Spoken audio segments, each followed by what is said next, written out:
There you do not see, even though you know that they are known, and this is something Solvarr you know because you did the earlier research. You do know that on occasion they are known to have an Ember Hand acolyte of Odin somewhere in support as divine support. You don't see anybody else at this point. You just see the 4 guards and the 1 leader guard coming towards you. I do need initiatives because they are drawing weapons. We return to the adventuring party. Okay. Sneak around. Sneak. Okay, they're coming. Run away. Run away. That's the first time I've just like had fun with a match in a long time.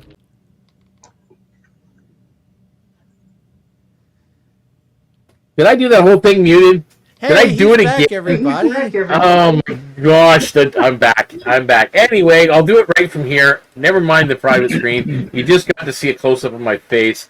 And, yeah, whatever. So, welcome all you role players, gamers, geeks, freaks, and everyone in between. Welcome to Deacon's Table and episode 10 of Southern Expanse, The Shadows in the Smoke. That basically sums it up. The ticker that is going to go across the screen just here for a while is our link.bio page. Please give that a follow. It has connections to all of our socials, and the very, very top one, of course, is the Discord, which is where we get our player base from. And it's just a bunch of nerds and geeks that kind of hang out and talk nerd speak, and mostly role-playing and Dungeons and Dragons and all that other kind of fun stuff. So with that, we're going to introduce our players, who they are and who they're playing. And we're going to start on my far right-hand side, and that would be Jorrack. Jorrack, who are you, and who are you playing? Hi, everyone. Kin the Friend here from Kin the Friend on YouTube and pretty soon other platforms. Tonight playing Jorrack, the coralback, little grumpy turtle guy who can throw a punch here or there if he's lucky. So. Yeah, he can throw them. Can he connect with them? We'll find out. And besides Jorrack, we have Rynn. Rynn, who are you and who are you playing? Hi, I'm Kiri Morning. You can find me on YouTube sometimes and Twitch and all that good stuff occasionally, eventually. And I'm playing Rynn, the manic pixie cat girl. Yeah, that would pretty well sum you up. For sure. And Rynn is Solvarr. Solvarr, who are you and who are you playing? Okay, I'm Solvarr, and I'm Dave, who's playing Solvarr, the little bird with a little bit of a punch when it connects. But no, I'm here to create a sense of mystery, intrigue, maybe some chaos, some havoc. Depends on which way the wind blows. Maybe a little coin here and there. That always helps. And of course, next to Solvarr is Kian. Kian, who are you and who are you playing? Hi there, I'm Jenny and I'm playing Kian Reshar. She's now a level 4 Covenant class lizard. Well, not lizard folk, I should say. It is called Serpentail, but it's kind of like lizard folk if they were sea based. And cooler abilities, I think. Anyway. Yes. Personally.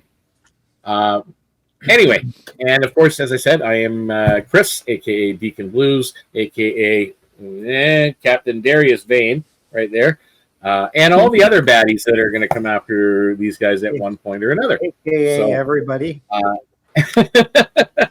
So welcome all those that have joined us in the channel already. Nice to see. We've got people on YouTube. Looks like we got some people on Twitch. I think we got one person on Kick, but we'll see how that goes. And we're going to get off and start our adventures right where we kind of left off. We left off where Captain Vane gave the crew a 5-day shore leave.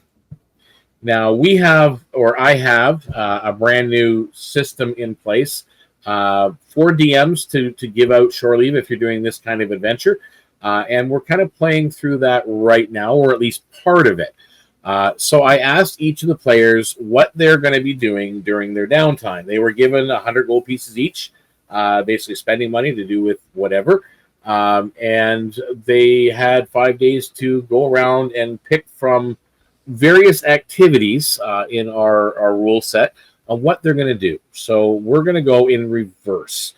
Kian, for the last 5 days, what has Kian... Now, keep in mind, you don't have to all be together. You can. Some of this can be together as a group. Some of this can be on your own. It all depends on what you want. So what has Kian been doing in Lowforge for 5 days? Okay.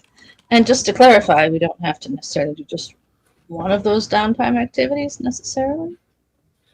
Yeah, you don't really have to do them. It just, you can just sit there and say you've just spent 5 days in the tavern and the inn eating food and resting up. If that's what I would think that she spent some of her days looking for crafters that might give her a magical edge, maybe trying to find a magical weapon or some sort. All right, so you were doing the craft repair and upgrade category. Yes. Okay. And then evenings, she probably did a little carousing. All right. So let's just say 3 days for the one and 2 for the other overall, just to kind of make it fair. So I need... You can choose. Now, I don't know if you have smith tools or carpenter tools or any of the other tools that you can use, but you can use... All the tools I have is thieves' tools. Proficiency. Okay, yeah. That would probably fit into the carousing as well. But so either way, you can make a dexterity or an intelligence check. I need 3 of them.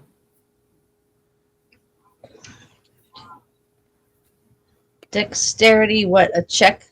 Just using your dexterity straight, modifier? Straight roll plus your modifier, yeah. That's a 17. Okay.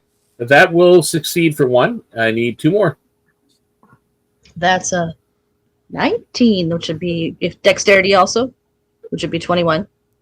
Okay. And the last dexterity is a 12. Okay. That is not a success. So out of that, now you were only given 100 gold pieces. You do know you do have some coin in storage, or like in the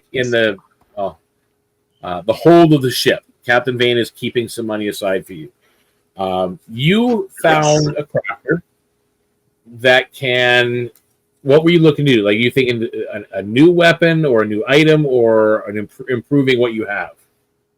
Or either a +1 on the scimitar would be nice, just so that I have something to overcome those things that can't get hurt, unless they're magical. Well, weapons. you're able to find somebody that is willing to work with you, but it can only do about 500 gold pieces worth of improvement, which isn't really going to give you a full +1. Oh. Now, you have a choice at this point. You can give up some of your carousing and try another dexterity roll to do that. Okay? I'll do that. Oh, that one popped. That's a dirty 20. Oh, nice. So that's 3 successes. So you still have 1 carousing you're going to be able to do. You will have to empty your holdings on the ship, which is, there's 800 gold pieces in total that each of you have actually on the ship. You're the first person to find this out. So going back to the captain, for 750 gold pieces, this individual will turn your primary weapon into a +1 weapon. Yay. Okay. And now going to the carousing side of things. So you spent basically a day or an evenings carousing. I need you to roll me a persuasion or performance, depending on the type of carousing you were doing. What would Kian be doing carousing? Oh, sitting in the bar drinking, singing sea shanties, and maybe some wrestling. So that would be performance. Let's do performance. That's a 14. 14, that is a success. You can add +1 rapport with the Scarlet Reaver crew. Okay. You also have and you can mark this on. I don't know what it's going to be yet, but you have learned. You can say +1 rumor or secret. So you have learned something that we'll get into as we go forward. So that's what you've spent your 5 days doing. Let's see what Solvarr has been up to. Solvarr, what have you been busy doing around Lowforge? Well, based on my conversations pre the leave and my questioning of what goes on in Lowforge, which I really don't know much about, and I really don't know much about this crew itself, except for the 3 individuals that I've been meandering through the darkness and of the belly of this place. I am going to gather information or do a little spying. Okay. So there's a couple of things I'd like to find out. All right. What specifically are you looking for? I want to find out the hierarchy of control within Lowforge with the guilds and that are in there, because I know there's a pecking order of who has what around here. So I like to know who's at the head of the snake here. How many numbers do they have? What's their span of control? What kind of mission are they out for? Also, who can we actually trust to work with if we're going to be securing the mines? And how many factions are actually in this place? Okay. Sorry. So we're going to have to deal with those pretty much one at a time. Okay. I'm trying to pull up the region here just so I have all the information at my fingertips. You know I'm writing this down.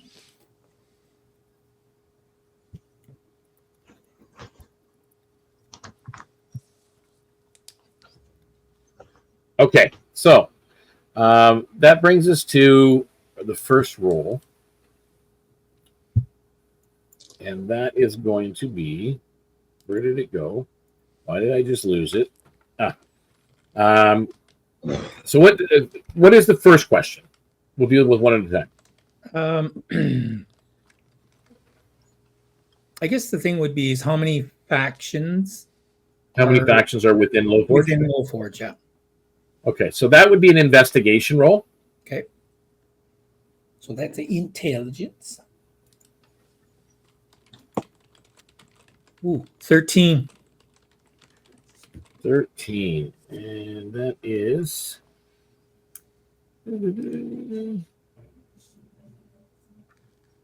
Yeah, okay.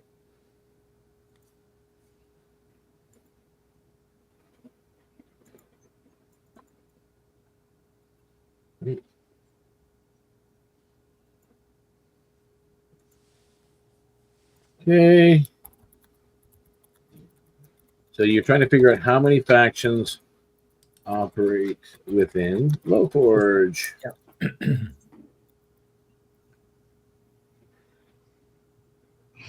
Okay. And while that is working there, what is your next question? Who's the head of, like, in the hierarchy of these factions? Who would be at the top? Okay. And who Which is is that the number person? one? And how many numbers do they have in their crew? Okay. And looking at all the information. So there are 6. The information you're gathering, there are 6, approximately 6 factions that are pretty well known. Now, depending on like hierarchy, which faction is the top? No. I can tell you what the factions are if you want. It's up to you. Go for it. Okay, so the first faction you learn about is actually the City Guard. It is officially a faction. They're known as the Anvil Guard. They are the city guard and law enforcement body. They maintain order within the walls and within the streets, protecting the forges and the trade routes. They're loyal to the council, the Forge Council, and usually heavily armed with magical reinforced equipment. The next one is the Forge Council themselves. This is the ruling body. These guys are master smiths, engineers, guild heads. They oversee trade, craftsmanship, and the allocation of resources within the city, acting as both government and a trade union as well. There is the Emberline Guild. This is a powerful consortium of artificers and elemental engineers specializing in weapon crafting and steam forge innovations. Their inventions fuel much of Lowforge's prosperity, such as the steam-powered cranes and everything else that is part of the landscape here. There is the Rust Rats, which are an underground faction of smugglers, salvagers, and black market traders operating beneath the forges. They control illicit materials, stolen goods, and forbidden machinery from the old world. There is the Church of Odin's Flame, a religious faction venerating Odin, the god of forge and war. They provide spiritual guidance to blacksmiths and warriors alike, but also exert influence through militant zealotry and ritualized craftsmanship. There's also the Chainbound Syndicate, which is a secretive mercantile order dealing in contracts, labor, and debt. They are known for their ironclad oaths and manipulation of trade law to bind rivals through chains of obligation. So these are the inner factions of Lowforge. This doesn't include the pirate factions in here, like the Alsathian military is here. We know that. That the Crimson Gayle and via the Scarlet Reaver is also here. So these are outside factions, but those are from within. Your biggest obstacle, hurdle, or the people at top would be the Forge Council. And again, they're the ones that would be obviously the legal side of things. But if you're looking for the illegal, you would be looking for either the Rust Rats or the Chainbound Syndicate. There may be others, but this is what you have uncovered at this particular venue or at this role. So, what was the next question you would have had? Oh, that kind of answered a couple there. Yeah, that was 3. So we'll say 2 more. Okay, so 2 of this last one would be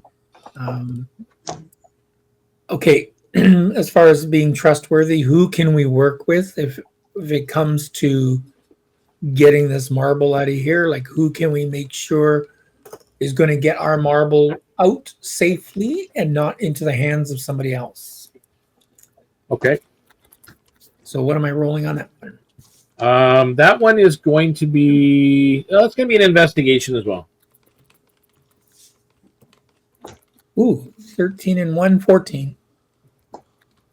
Okay, that is a success. So you do find out some information. See, I'm a smart little bird.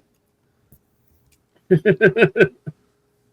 Okay, and the last question, as I'm looking that one up.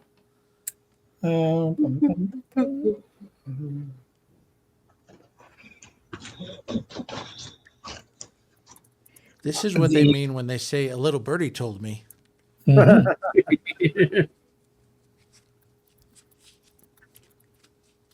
Oh, and the last thing that I wanted to do, which was because I kind of based it up in finding the hierarchy of control. I was looking at the forbidding, ominous, haunting, feeling person sulking in the shadows thing. The other one was I wanted to listen to conversations in the pub, but I wanted to observe the behaviors to find out who visits the pub, who's kind of notable. Okay. In a positive or kind of like the negative side of things? Either way is good with me. Okay. Shady, non-shady, or something, or who would there be any characters in there that would kind of get my attention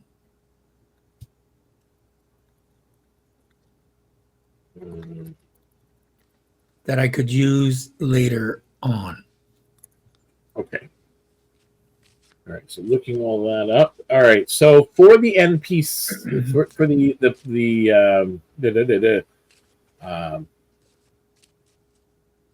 the person that you can trust. Yep. This is what you find out. There is an individual that they call Slip Spoke. Slip Spoke? Slip Spoke. Obviously a nickname. Mm-hmm. This is a... Here on Q Nargon, they call them dwarf-blooded, but they're not. They're human, but they are mountain-born. So they are a mountain-born, or what they would call a forge-born here. They are a salvage broker and a gear wright. And they are actually part of the Emberline Guild. But they are known to also work with the Rust Rats. Okay. So that is the individual that you found out about trustworthy. As for notable, as you're hanging out in the tavern, and Kian, you probably would have been able to even help Solvarr with this, because again, you're doing the same thing, except you're performing and getting the other side. So Solvarr, you're using her performances maybe as a smokescreen. So with that one, we're going to do a final roll, deception. Oh, a roll of perception? Sorry. No, deception. Oh, deception. Yeah. Okay, that deception is charisma. Yep. Ooh. Where have we got there? Oh, 17 and 3, 20. 20. Okay. Well, you definitely, this is a notable person that pretty much has come in every day that you guys have been at this tavern and inn, because they're staying here as well. Captain Arden Vale off of the Silver Gayle ship. They are, from what you've heard, he is a privateer, not with any particular larger faction. Very independent. The Silver Gayle is, I mean, you've heard the name Silver Gayle as a ship before on even the other ship before. It's just, it's no one around this region of seas. Name seems to be spoken with equal parts of admiration and dread when it comes to the ship and this captain. But from what you do, again, you're putting all this together as you're spending this downtime. Captain Vale used to be a decorated naval commander in the Elsavian fleet. He vanished after a mutiny at sea, and then returned years later, captaining his own vessel. It is a sleek triple-masted ship of strange metal and coral, and it's here right now. You've seen it in dry dock. It looks like it's undergoing some changes. So that's what you've pieced together over your 5 days. Okay. All right. Rynn, what have you been doing for 5 days? Well, Rynn has been doing similar to Kian, where she wants to get her weapons upgraded. Okay. So I don't know if she would have gone with or gone off. Which weapon are you trying to get upgraded? Both. Your fans? Yeah. Okay. You wouldn't be going with Kian. It'd be a different smithy that you'd be looking for. However, you are still going to have to make those rolls. Now, do you have any tool sets at all yourself? In your character? Let me Carpenter's tools, smith's tools. Are see. you skilled so much at all? Am I skilled at doing that stuff? No, absolutely not. So you don't have any proficiencies like that. So you are just going to be making straight rolls as well. We're going to do intelligence. Oh no. Oh god. Okay.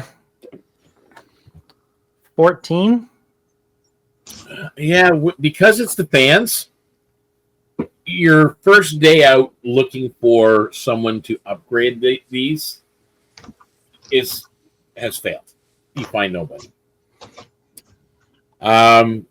So you still have 4 more days. Now, keep in mind, you only have 800 gold pieces. You find that out now at this point as well. Well, I also total, have the money that I've collected on our adventures, right?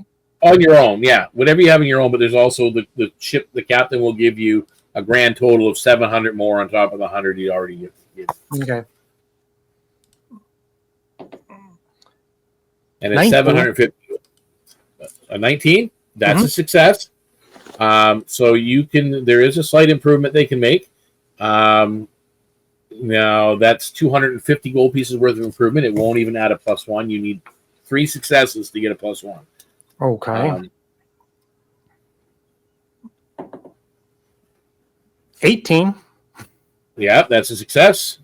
Come on, baby. Come on. And 17. That's a success. So you do manage. Now you still have 1 more day after this, but you do manage to get. If you again, it's 750 gold pieces. Why did I hear it beep? Okay, never mind. 750 gold pieces to add +1 to one of them. Okay. So it'll be 1,500 if you want to get both of them. Let me see if I have enough.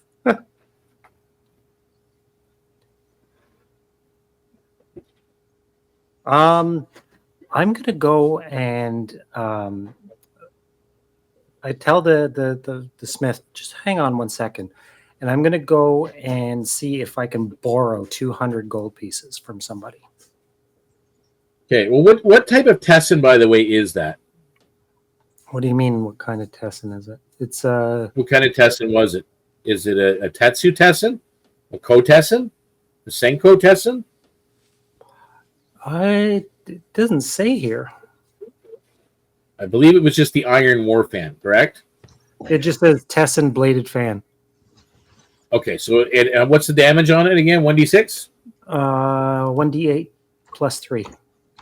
Okay, so you have a Ko Tessin. Okay. That's made of steel.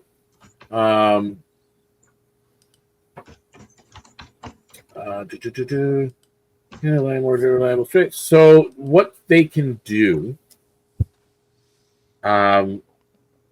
you have an individual.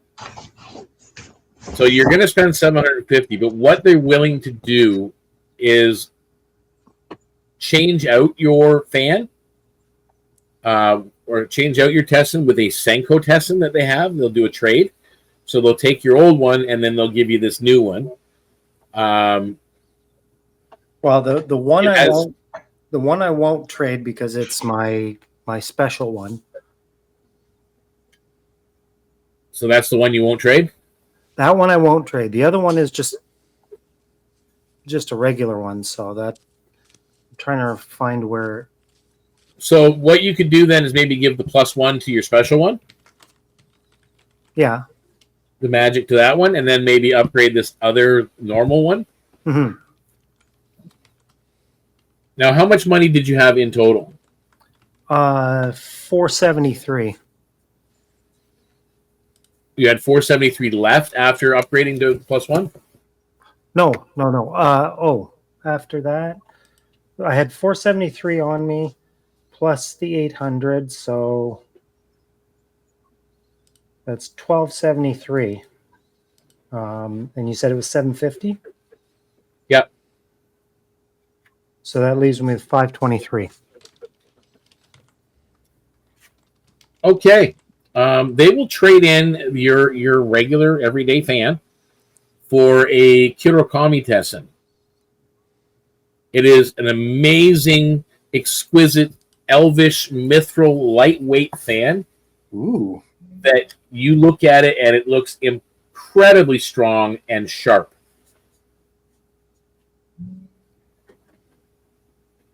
Now they will take your money. They will upgrade the one to a +1. Plus, they'll take the other old one on trade, and they will give you this one off of their out of their inventory.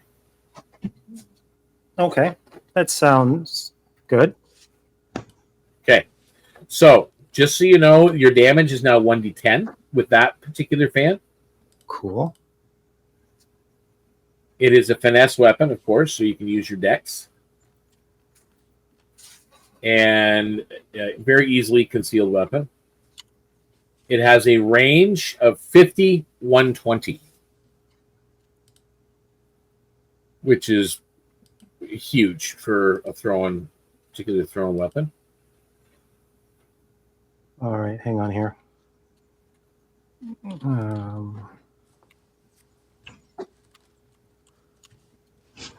50, 120? Yep, 50, 120.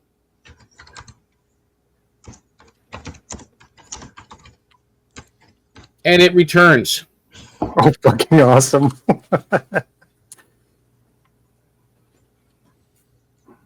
What are you doing with your last day? She's going to go to the tavern and try and earn herself a few drinks by performing. Okay, so you're going to do some carousing yourself. So you tell me, persuasion or performance? Performance, please. Okay.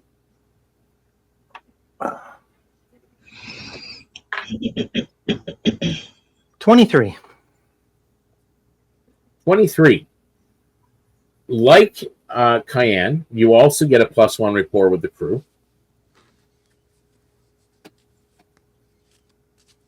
But instead of learning a rumor, you get the equivalent of anywhere between 10 and 50 gold pieces worth of drinks over the 5 days for free.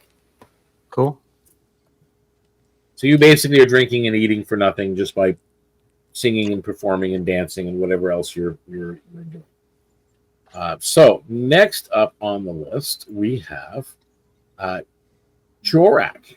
Jorrack, how have you spent 5 days, my friend? I almost should have gone first. He's actually, like everyone else, he's going to go looking for a blacksmith. But this time, he's going to look for one that can train him. He wants to offer some materials. He wants to offer a little bit of services in exchange to learn a little bit more about the more study points for the fan. He'll even use the Iron Maiden and the Brinecourt blacksmith as references if needed. Okay. Now, are you... Now, you're doing a full downtime, a full day. I need you to make me a wisdom check, please. Check. Okay. Well, that's not much. For day one. Day one, that's an 8. Oh, no. Okay. So you find somebody, but you don't learn anything. So your second day. Wisdom again? You can do the same thing. It is a wisdom check. That's a nat 1. Oh, no. And He tells you to leave and never come back. That could happen. not enough time. Practices. Yeah, we're going to get to that in a minute. So day 3. Hopefully Osafia hasn't come for me. That's an 11. Okay, it's getting a little bit better. You actually earn 1 study point.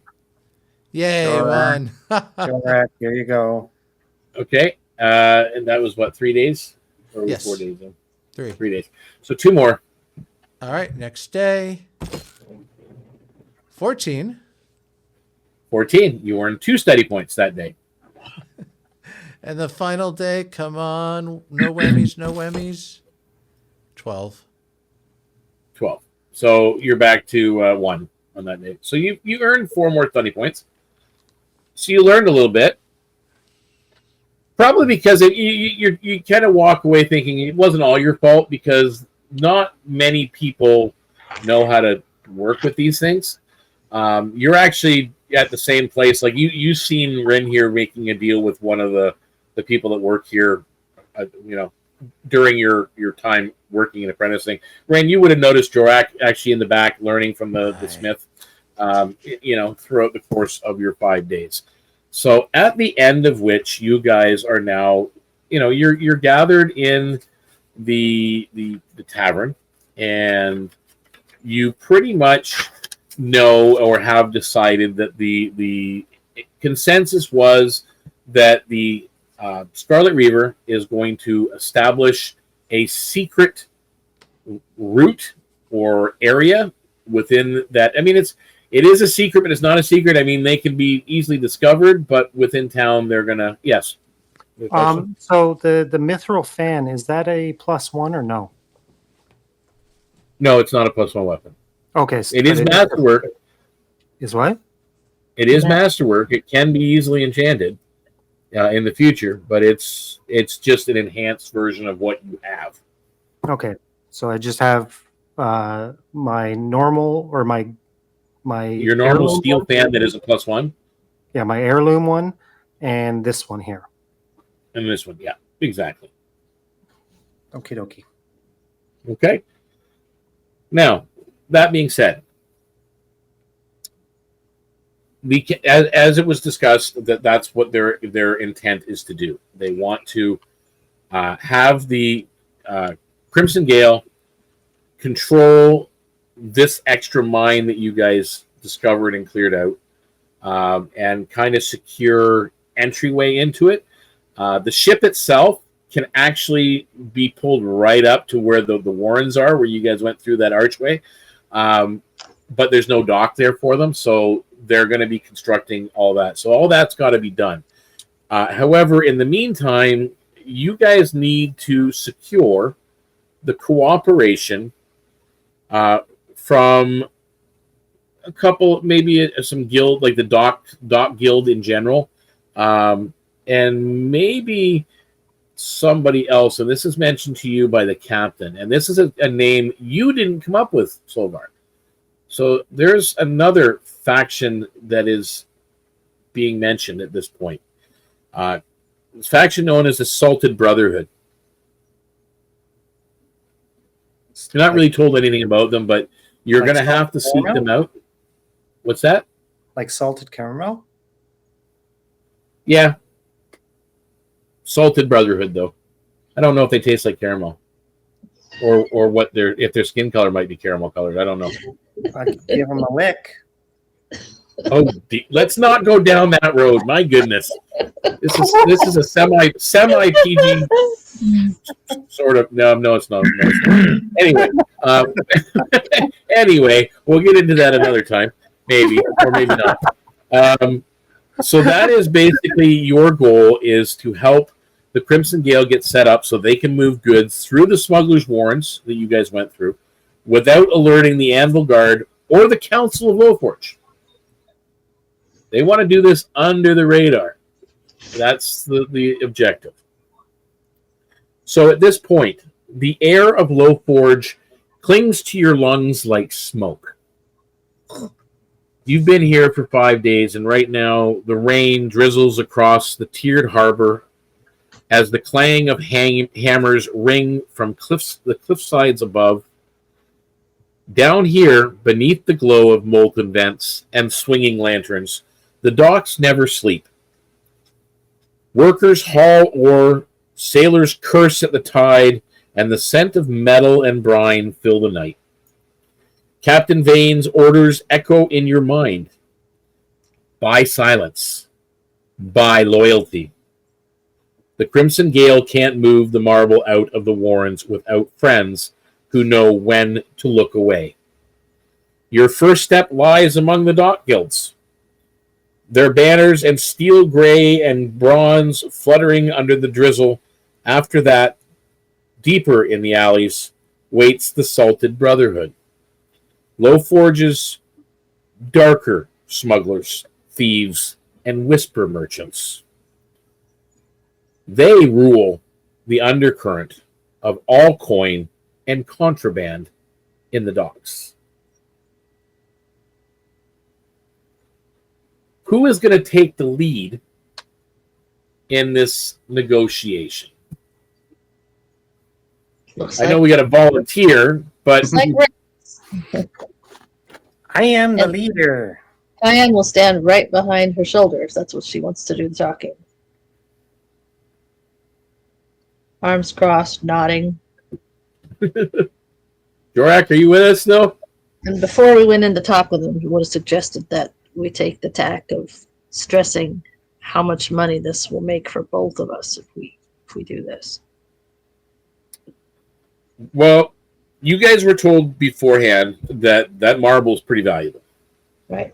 If they can get it out of here. And there's a lot you can see from this city, like from where you've been before. Solvarr, this city in size rivals your home, the Pirate City, in size. Like it's massive, but it's different. It's forges and fire, and it's definitely not what you're used to. But there is definitely a market here for contraband, for certain. So there's money here.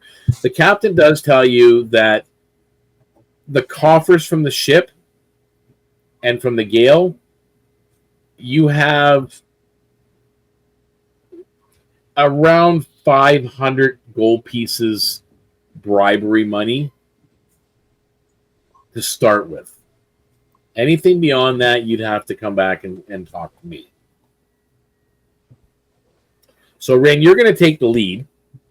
Are you doing so with disguise, with story, like deception, or just money? Like, what is your plan?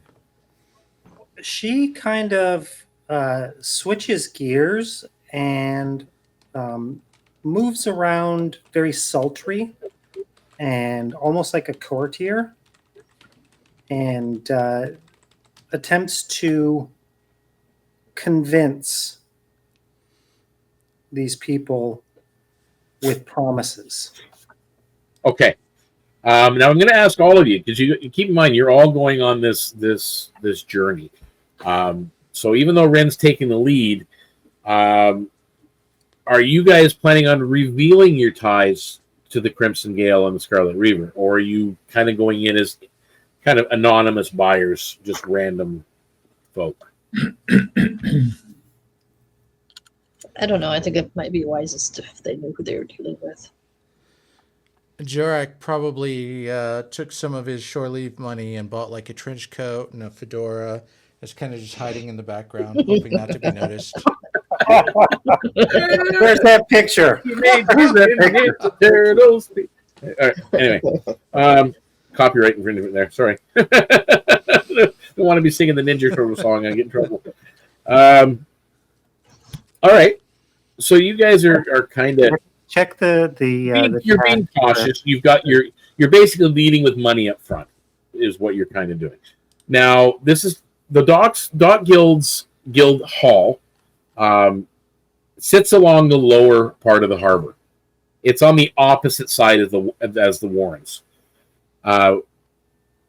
There are chain booms hanging overhead. Molten runoffs paint the cobblestones with a flickering orange, and inside you see foremen arguing over ledgers while guards polish halberds by the wall. This is a group challenge, guys. So you have 5 different options, and I need 3 successes before you get 3 failures. The first one up is persuasion. You're in the lead there, Rynn. So persuasion is your first option. You get to roll me a persuasion check, please. You are trying to appeal to those foremen with greed and the coin. Well, and Promise the coin.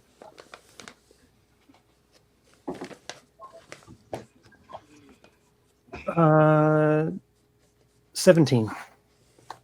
Okay. Not a problem. Now, next thing up is deception. Who's going to be sneaky? Does anybody want to try being sneaky? Sure. The little bird. Are you going to do it, Kian? Go ahead. Yeah, Kian's to be sneaky. Ooh. So you've got Rynn in there kind of promising them future contracts in business and money. You're trying to convince them at the same time that this is sanctioned by other guilds within the city. Oh, Tricking well, them. that, with my deception modifier, is a 21. Yeah, so they seem to buy into everything you're feeding them. That's 2 successes. We have an intimidation. Not the bird. Jorrack, Shoot, I What? should have done that one. you're the Do you want to try intimidator. intimidation, Jorrack? There's also insight or sleight of hand. Ooh.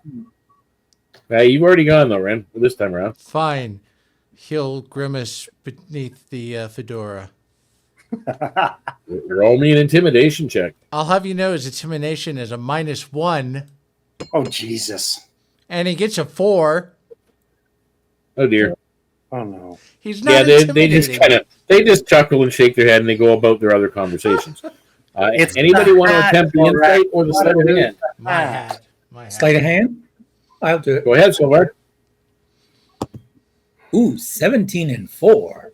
That's a 21. Yeah, you actually, because you're seeing how the conversation's going, you notice them kind of laugh off at Jorrack, or whatever. And what you do is you put a few extra coins amongst the ledgers as they're doing it, just kind of reminding them that, you know what, there's money here to be made, like profits to be made. You guys do succeed at convincing the Dock Guild.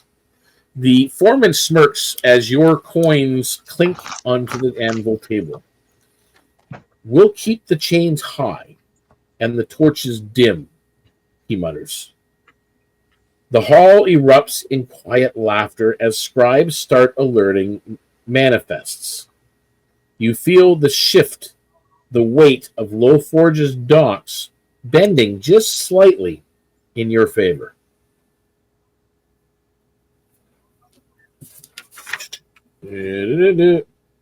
Leaving the guild, you are now en route past the docks, up its narrow stairways, down narrow stairways, descending into the salt slick tunnels where the true power of Lowforge thrives. The Salted Brotherhood operates beneath the Great Forge's shadow. A syndicate of smugglers and dark mercenaries who handle what the guilds and other factions won't. Their symbol, a knotted rope over a breaking wave, marks hidden doors and crates as you go through, and you're kind of peeking your way through, and you're seeing things, and you're following this path, trying to locate exactly where they might be. The air is slick with ale and oil and the hum of quiet violence off in corners that are see movement, but you don't quite make out what's going on. You know it's not good. A man with storm gray eyes and a scar shaped like a hook greets you. Around him, sailors and rogues lean on barrels, dice clattering in their palms. You're far from your ship, he says, and deeper still in our waters. What brings you to the Salted Brotherhood's table? Why, we've come to see you, of course. Make me an insight check.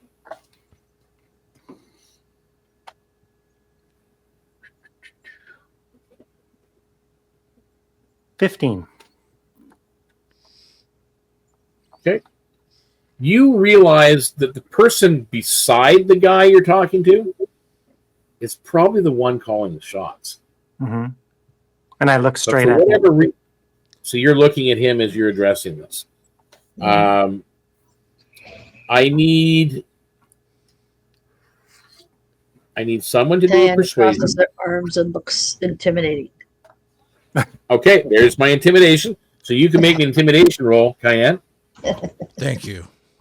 I need a persuasion, a deception, or a stealth. I'll do the stealth. Well, you've already done your insight. Oh, That's good.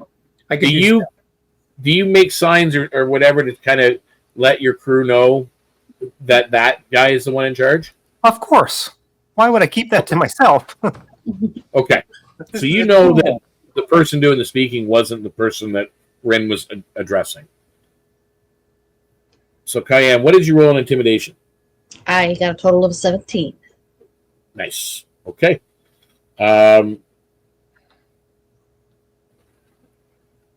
You basically, obviously, they know where you're from because they made reference to the ship. So you make a subtle reference that the Crimson Gayle controls other ports, and they could ruin what these guys are working for. And they buy it. They kind of back down a little bit. Anybody want to go for the deception? You were talking about Persuasion? stealth. What's that? You were Stealth? talking Yeah, about stealth. Okay, I'll do stealth. Okay. Oh, 18 and 4, 22. All right. You manage to you sneak around. Like, obviously, it's easier for you. You can fly up, and there's a lot of dark corners here. You're listening to probably things you shouldn't hear. You're getting some leverage, and you're sharing it back with your crew as you come back. And at that, laughter, and as you guys are doing the negotiations and you're talking to these guys, laughter rolls through the chamber. A heavy pouch lands on the table. Its weight is undeniable. You'll have your passage, the scarred man says, his grin showing gold teeth. But if you cross us, the sea won't remember your names. The Brotherhood raises their mugs across from you, sealing the deal with a toast of brine and rum. I'll take that. Two great They props. share willingly. As you climb back towards the open air, having done what you were asked to do, the sound of hammers return. The city exhales a breath of steam. You now walk with two new shadows. The dock guilds above and the Brotherhood below. Both are watching, waiting for your coin or your failure. Somewhere in the haze, a distant bell tolls. You know this bell. It's Captain Vane's signal. The next move begins in the Warrens. You guys will get...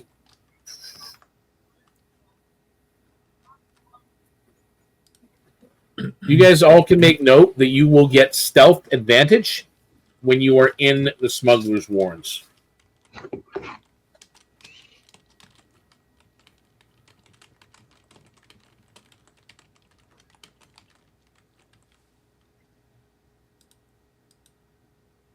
Now, the individual you were looking at, not the one with the golden teeth and everything else, just so you know, is this fellow.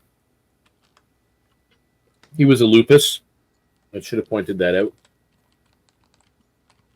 He is the leader, the real leader of the Salted Brotherhood. And the other individual is Ruggle.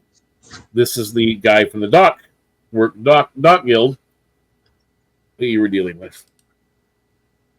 He's a good old And boy. this is called the Salted Brotherhood.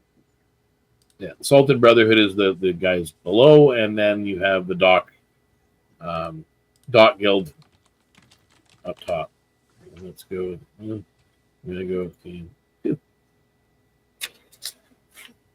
Steam hisses from the pipes above as your path turns towards the lower tunnels, towards the Warrens.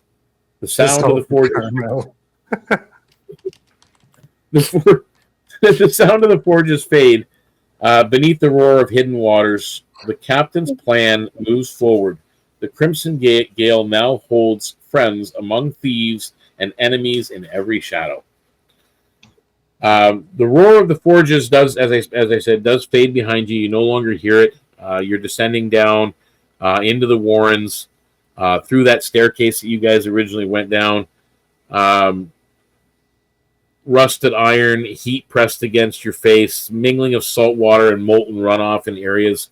The air is heavy, stones slick with condensation. Below, the sound of rushing water echoes through the arched tunnels. The smuggler's warrens, secret veins of Lowforge. You guys have been here before. You had an altercation. Didn't really explore all of the warrens, but you've kind of been through parts of it. Chains hang from the ceiling like iron vines. Steam hisses through cracked pipes, casting ghostly light on wet stone. Every step brings a new sound. A boot scrape, a shifting chain, the splash of unseen movement. Captain Vane's orders are clear. Secure this passage in secret before the Elsathians can sabotage you. Now, knowing that, what this leg of the mission is, who will take lead on this? Is there someone who is confident as a scout or a fighter, perhaps? Are you lighting up torches while you're down here, or are you just kind of going by the existing lights that are available here and there, scattered about? I think Kian would light a torch. All right, so Kian has lit a torch. So that's enough light for all of you to see if necessary. Would you like me to go first? Well, Do you want me to fly ahead? That's up to you guys. Solvarr says he'll fly ahead. You just fly ahead? Okay. Fly up. Maybe you're safe out of danger or attacks. Not from Let's there. go with so you're moving forward. Kian, you're going forward again with caution, but Solvarr is flying further ahead. Rynn and Jorrack, you're following up the rear. Jorrack's still being a little stealthy, but while keeping an eye out for Elsathians. Same. Yeah, I'm going to practice my stealth abilities.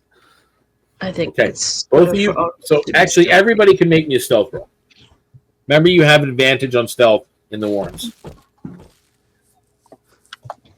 good. At 20. Yes, it is very, very hot, Goose. Very hot.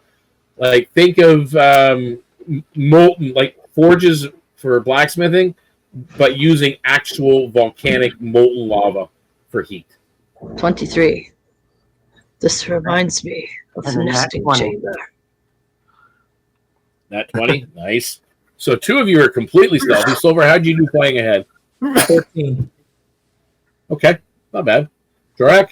Well, Jorrack had knocked He over proved something off a 35. crate, but Rynn actually quickly caught it. So it went from a 3 to a 12 because of the advantage. Okay. All right, that's not too bad. Thank you. So, sure enough, yeah, Rynn, you banged into something and it was going to tumble off the crate and make a lot of noise, but Rynn managed to scoop it up and put it back where it belongs and allowed you to continue. With that, I need a perception, Solvarr, from you because you are gone ahead. Dun, dun, dun, dun, dun, dun, dun, dun.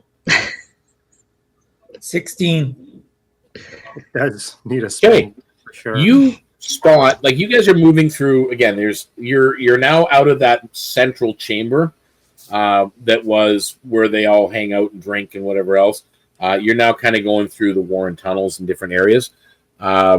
You spot an incoming burst of steam from unstable pipes. You guys allowing you and your party to avoid scalding damage at that point. Oh, wonderful. You get to another spot where you have to go across an iron beam across a chasm. And it's damp, it's wet, it's hot. Again, I'm going to need athletics or acrobatics from everybody except for Solvarr. All right, we'll do acrobatics. Athletics or acrobatics? Your choice. Ooh. Athletics, of course. Which is a high. 17. Jorrack, how'd you do? 6. Oh my god, you throw those dice right in the garbage. He crawls across the beam, It's the With it- treasure dice. It's supposed to be hugging good. that thing. Okay, so you didn't do so well, Jorrack, I'm assuming. No. Okay. Rynn, how did you do? 17. 17. And Kian, you did well as well. 23. And mine was Okay. acrobatics. Really? Athletics. You managed to get across, all three of you. Jorrack, you are kind of doing the whole crawling across the beam, having almost fell down that chasm, and it looks pretty deep. You're not sure how deep, but it looked pretty deep.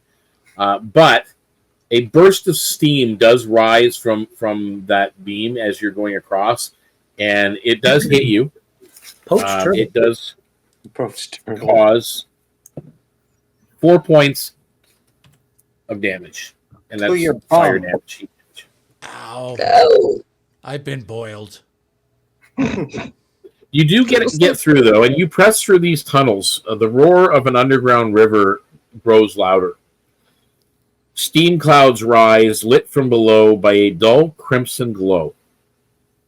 At last, you emerge into a massive chamber, an ancient forge.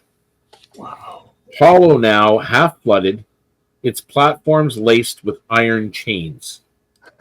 This is where the Crimson Gale's harbor should be built.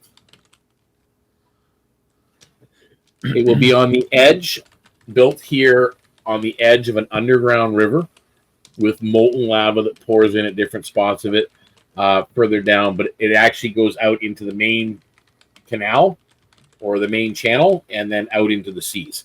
So the Gale is not a huge ship. It's a big, it's a crew of 30, but it's not huge. So it's You mean the just Star Reaver? right. Or yeah, sorry, the Reaver. Like it's back. Keep forgetting the Gale is the guys on the top. The Reaver can fit here, no problem. You will now gain advantage on all perception checks in this region, in the Warrens. And you will now, from now on, only take half damage from any environmental influence. Thank you.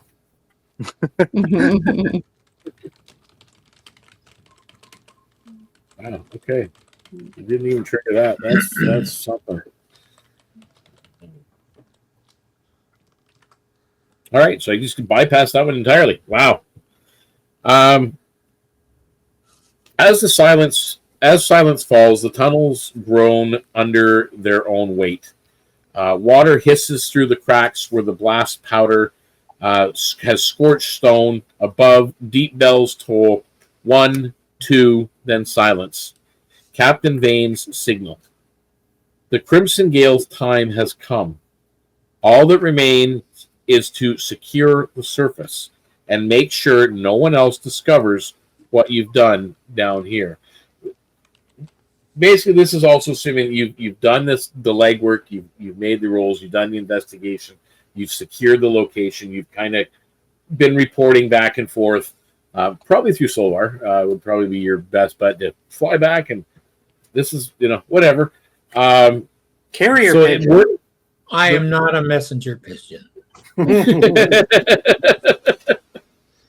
No, but you are very regardless good of flying the scout.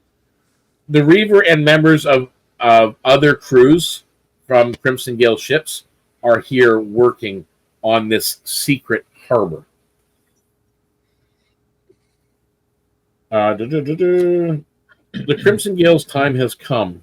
All that remains is secure the surface, as we mentioned. Make sure no one discovers it. you return to the surface where Captain Vane is meeting with a suspicious-looking inspector. And I'm going to load that scene right here.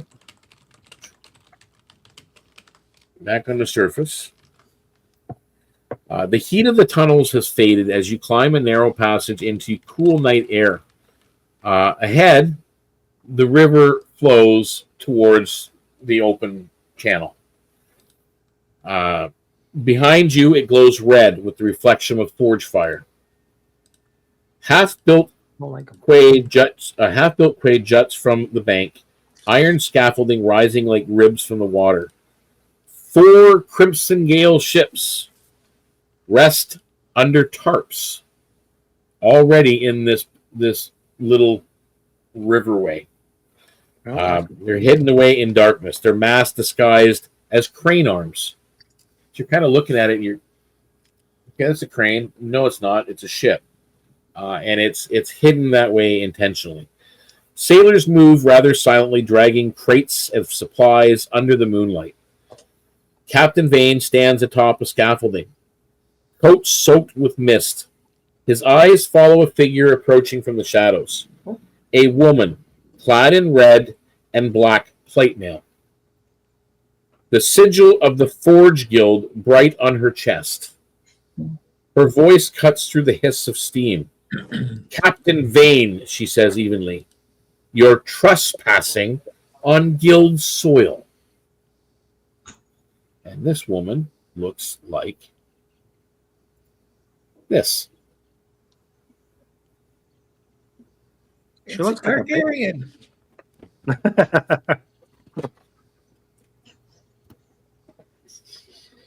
We'll take her. Well, this is wood, not soil, so it doesn't count. Mostly stone, but yeah. Yes. Does anybody want to be a diplomat and help Captain Vane's plea with this woman? Oh, pick me. That's up to you. Do you step forward as a diplomat? Yes. Yes, I. Persuasion. We're in big trouble. 10. Give me back my die. Can I give her guidance for advantage on that? You can get. You want to give her the help action, Kian? Help action is what I meant. I'm sorry. Okay. Again, get advantage. I'm sorry. Forgot what character I was playing for a second there. 19. Okay. She basically looks at you in the words that you've offered, and then looks at Captain Vane. 200 gold for my silence. Does she look Captain like she's Vane in a mood looks. to haggle? Captain Vane looks at you and Kian, and then nods and agrees to pay. Is anybody that's left that hasn't taken this action? You can still do something, Kian. Does anybody want to be the trickster, the deceiver? Is that deception? Yep. Oh, I'll go for it. Okay. You're killing me. Ooh, 18. Okay, very nice. She's you I'm a again. very- You're whispering words and deceiving and adding to your 2 cents to the conversation. She's left kind of feeling okay. She's got 200 gold out of the deal coming, but she's also convinced that whatever's going on here is for the Stonebinders Guild. You just kind of misdirect a little bit away from the Crimson Gayle and the Scarlet Reaver and your activities. Anybody want to be an enforcer? Like be the Kian is tough guy? best at it. Okay. Roll Yeah, me the intimidation. And super full, 6'6" height. across his arms, looking as intimidating as possible. And that's a 15 for a 21. Excellent. She kind of backs down. Kind of backs away. Kind of does her thing. She nods, like almost like a bow. She looks back straight at Vane and says, I will expect my payment by dawn. And she turns and walks away.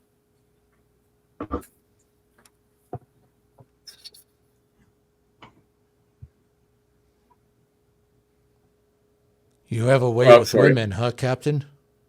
Yeah, I do. Sorry, I got to stop that. I made a mistake on where she was, but she does stop and back away a little bit. Her gauntlet brushing the pommel of her sword. She goes, fine. You'll have your port, but if I hear your ships draw too much noise or attention, the guild will deny ever knowing your name. She pockets, sorry, she doesn't pocket. I keep forgetting. Captain didn't do it. I miswrote. I expect your payment by dawn, and now she turns away, her red armor fading into the mist. Captain Vane claps a hand over to your shoulders. His grin sharp. You four have done it. The Reavers got her harbor. Behind him, the first red-sailed barge slides into its berth, silent as a ghost. We are very convincing. Captain, Yes. who was that person? That's Relka. Who? Oh, Relka. And, oh, dear. And you see him start to back up from the conversation. She's in charge of them, and he points. And what you see coming towards you is kind of a group like that. You've seen these guys out and about. You close this and open Forge up. Guild Enforcers. Is that the city guard? Huh. Some of them Okay. for? I sort of. I'm just trying to pull it up. I lost it. There it is. Oh, there we go. I put all these. That is the Anvil Guard. And it seemed to be as soon as she kind of went out of eyesight, these guys, they came out. They're coming out, even though she's taken the money already and said you had an agreement. Obviously, she's not prepared to keep her end of the bargain, or perhaps she is, and this is just kind of her way of saying welcome. The captain, though, is backing away, and he looks, and what you see is 4 guards, and clearly there is a sergeant in front of them, like another bigger individual, and easily you can identify him as the Anvil Guard sergeant. There you do not see, even though you know that they are known, and this is something, Solvarr, you know, because you did the earlier research, you do know that on occasion they are known to have an Ember Hand acolyte of Odin somewhere in support as divine support. You don't see anybody else at this point. You just see the 4 guards and the 1 leader guard coming towards you. I do need initiatives because they are drawing weapons. We have permission to be here. She draws her scimitar. They're not saying a word, except they're just advancing like a rigid. Jorrack, you've seen military formations in Osafia. These guys make that look silly. They are very staunch, and obviously they were given a directive, and they're following through with it. So I do need those initiatives. So let's start off with Kian. What did you roll? I rolled a 19 for a 21 total. Oh, 21. Nice. Solvarr. 16. Very good. Rynn. 18. 18. Nice. And Jorrack. 17. Oh, that's better. Yeah, but it's only initiative. I know. Now I need to carry that over to his hits. Shush. Okay. So, on 21, Kian, that's you. You're at the top of the round. What are you doing as they're advancing? How far away are they? They will, if they ran, they can get to you now, but they're about 2 rounds away. They're 60 feet.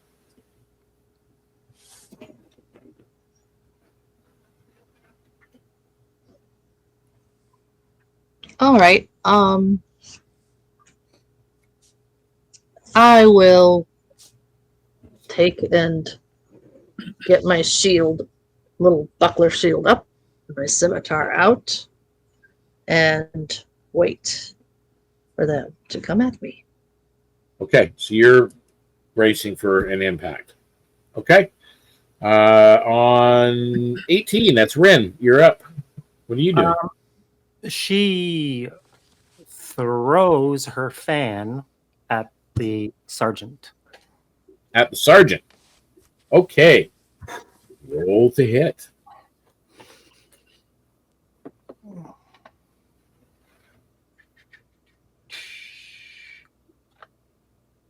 17. That's the mithril You fan. missed. Huh? You They're missed. heavily armored. As the fan, actually, I shouldn't say that. You actually hit. It basically grazes off this guy's armor and comes back to you. Well, shit. Yeah, he's wearing plate mail. You targeted the sergeant. The others are wearing. Well, actually, the others are wearing partial plate as well. So, all right. So next up would be Jorrack. You're up. What's the environment that we're in? Are we in an open street? Are we in a narrow dock? It's pretty much like what you see in that picture. It's like a street. You're down in the lower parts of the city. There's forges in the distance. There's buildings into the cliffside, and they're, she disappeared into the mist ahead, and they've just kind of come out. And He'll kind of move off to the side closer to the one of the buildings. It provides a little bit of partial cover, but he wants to see if they're approaching him, them, and he'll call out, you need something? And his action, he'll be to dodge, just in case. Okay, so you're preparing your dodge action just in Yep. case. Yep. Okay. Solvarr, I'll let you go first. Okay, I am going to take flight, obviously, because I want, knowing the fact that they have some hidden aid, I want to determine, is the aid within that group, or is that aid standing someplace else? So you are trying to analyze the group that's coming at you, and looking around the environment. So we'll start with an insight check. Oh, 18 plus 4? Yeah, none of these individuals are magical aid or Divine. divine aid. Yeah. So their little helper is someplace else.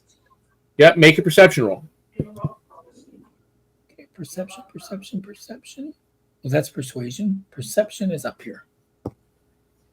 Oh, 17 and 2, 19. Okay, you get a good look of the environment as much as you can anyway. There, other than distant people working off and doing other things, there is no other aid. So this particular group is just what you see. Okay. No surprise. 30 feet. They're not rushing. They are marching forward. Warhammers out. They are splitting apart slightly. One is moving towards the building that you're at, Jorrack. So they are kind of, it looks like they're dividing towards one for each of you. And the guard, the sergeant, is staying back slightly, about 2 paces behind them as this is going on. So that is the first round of action. They're now 30 feet away.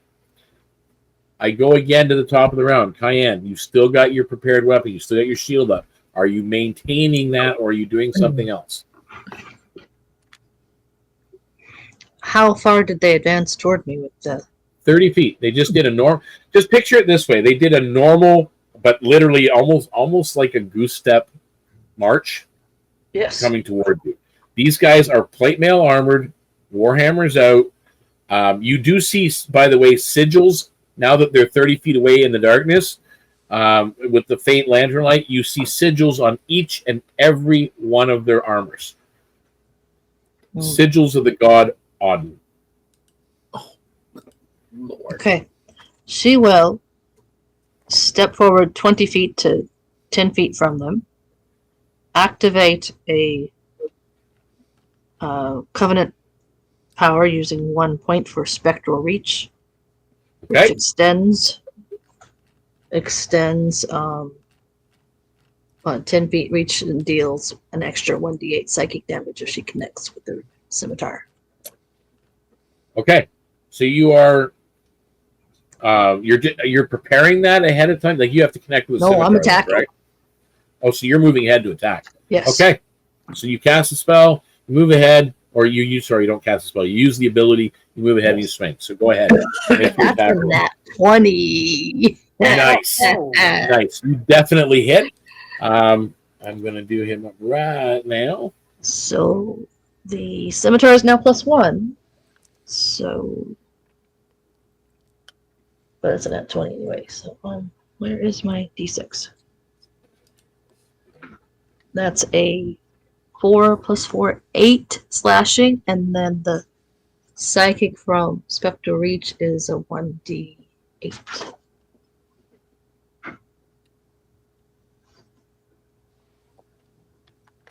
So 8 slashing plus 6 psychic. Okay, so 14 points of damage. That's the big guy, the sergeant. Well, he's behind the 4. Oh, okay. So well, whoever's in front. One of the 4. Yeah. Yeah. You just kind of Whoever's in hit front. one of the 4. All right, so you hit him, you connected, and that was doubled. Did you double your damage? Oh, no, I did not. Which one do I double? The whole You don't roll? double the psychic. You just double the roll. Yeah, so that would be the 16 for that one, plus the 6 psychic. Okay, so 22 damage in total. Yes. Okay, very good. All right, the next up would be Jorrack. That's you. You see Kian take 20 feet forward, do something. All of a sudden, you see kind of a shimmer to her scimitar as she lashes out and connects. From 10 feet away. So 10 you feet guys away. want to have fun, huh? Fine. And he just kind of holds his position. He holds a spiked fist for if the guy swings at him first, but he's just getting in position. Okay, so you're just readying. Yep, readying an attack. Okay. Rynn. What are you doing? Well, she's going to rethink her attack here. Keep in mind, they haven't said a word yet either. You don't even see their faces. They got the helmets down. It must be really hot in there.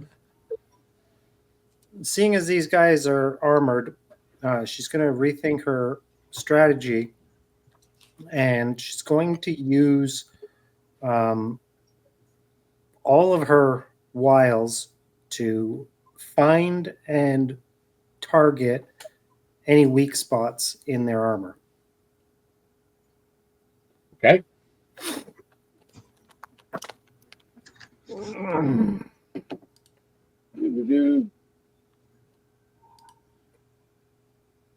19. Looks like you found something. Now, are you looking at the guards? Yeah. Or the sergeant? Yeah, just the guards at this point? Oh, yeah, you find a weak spot. 17. No. Yeah, 17. To hit? Yep. Yep. You hit. And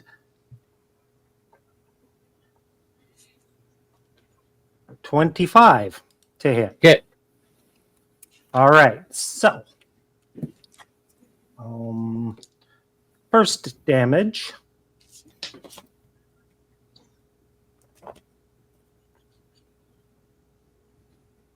Seven points. Okay. Second damage with the mithril fan. Ooh.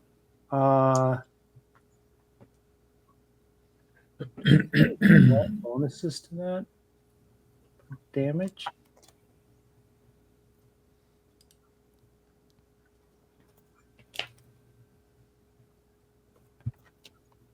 Nine points. Or do I get bonuses on my damage with the second fan as well? You get your strength bonus because you're throwing it, right? No, I'm swinging it. Oh, you're swinging? Okay, so you're swinging, you still get your strength bonus. Or is it Strength modifier. direct bonus? How are you? Well, no, I would say it's finesse, so you can choose. I'll go with Dex then. Okay. So in that case, 13.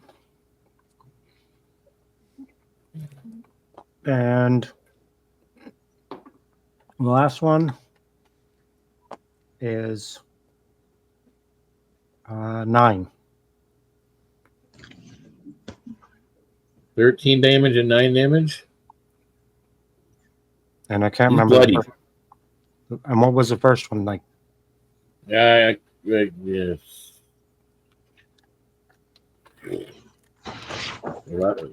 8, something like that. I don't know. Either way, he's bloody. He's looking hurt. Solvarr, you're up. Oh, okay. Since I know I couldn't hit the broadside of a barn, except for one of these mobile tanks, I am going to. So I would imagine everyone is within my 30-foot radius. Yep.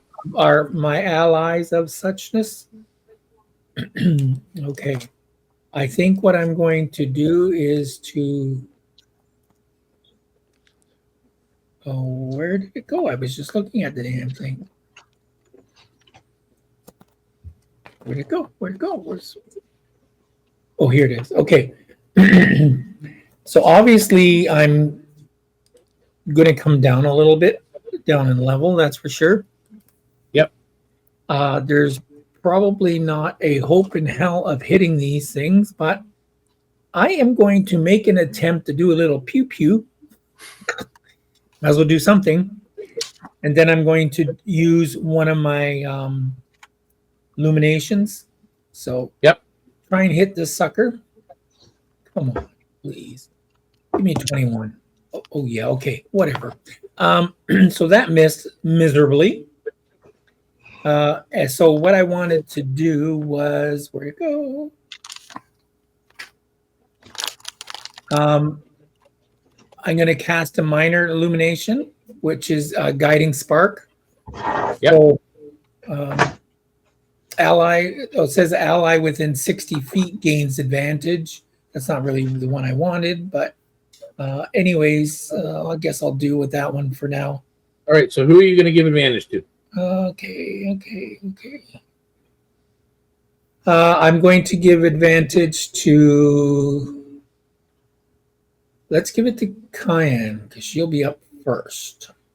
Okay, so you guys see Solvarr kind of fly down a little bit lower, hover there, take a couple of shots, missing wildly, but then all of a sudden his yellowy feathers just kind of glow a little bit, and a small spark floats around and then heads straight to Kian and encircles her weapon.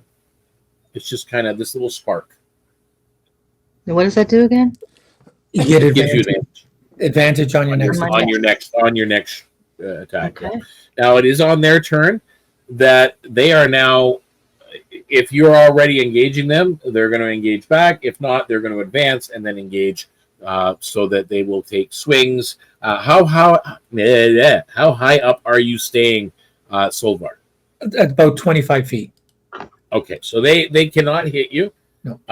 So there are 3 remaining targets. So one person's going to be dealing with 2 of them, and it is going to be 2. It's going to be Rynn. So Rynn, you got 2 on you. As these guys advance forward, what are they going to do on you? No, they can't do that right now. They're just going to make their attack rolls. A 23 Yeah, that hits. and a 13. That misses. Okay. So take 8 points of bludgeoning damage. Ow! There's no way to treat a lady. And that warhammer hurt. And again, you can't see their faces. They're armored. There's black, dark black, and crimson armor. They look like tanks almost coming down the passageway. Is this where Jorrack That takes- warhammer glowed a little bit, by the way. You're not sure whether it's from the hammer itself or from them. You're not sure. Now the second person is going to make his swings at you. That's going to miss you, and that's going to miss you. Yeah. Yes, Jorrack. Sorry. You had it ready to attack. Right? Yeah, I didn't know if it activated here or not. No, it will be in 1 second. I'm going to okay. deal with Kian first, and that was 1 swing on you, and a second swing on you that might hit is a 19. Kian. Yes, that would hit. That will hit. So take 8 points of bludgeoning damage.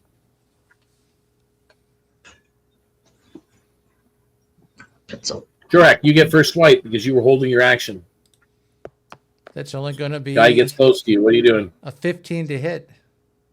Misses. Well, what were you hitting with? Just his fist. His fist. You hit armor, and it's like, God damn, it's hard. If that's his action, that's all he's got. Okay, so that was your held action. So he is now going to make his attack actions on you. That's going to miss, and that might hit. Is a 5 is 12. No, it's going to miss. So both the attacks miss on you as well. Now the only one left to go is the guard or the sergeant, who has kind of stayed back a little bit.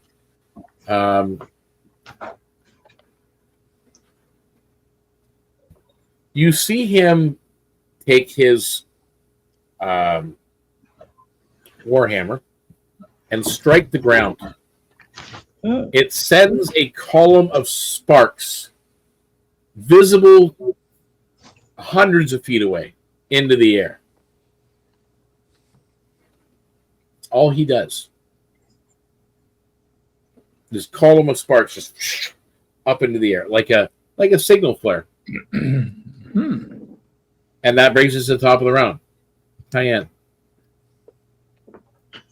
okay, I'll swing again at the guy that I already attacked. And that is a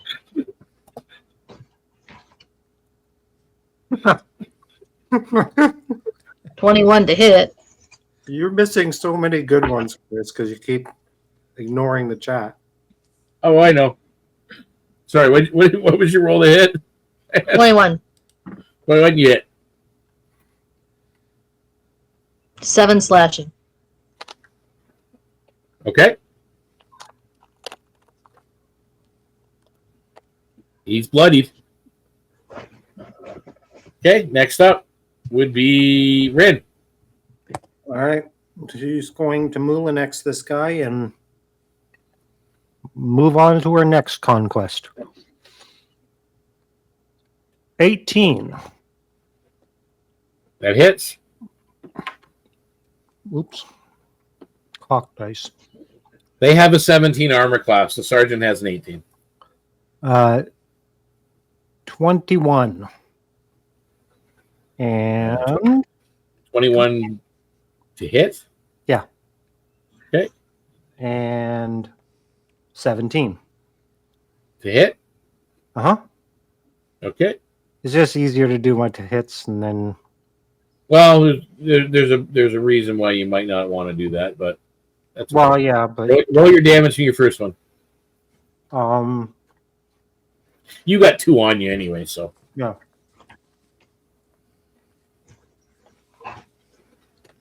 $13. okay.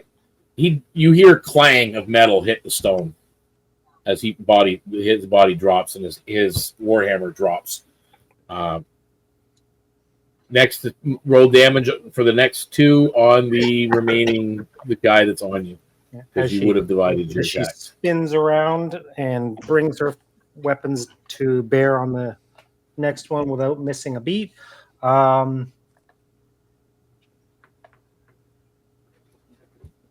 Did the one that fell, the one that Kian was attacking, or it's different? No, this is Okay.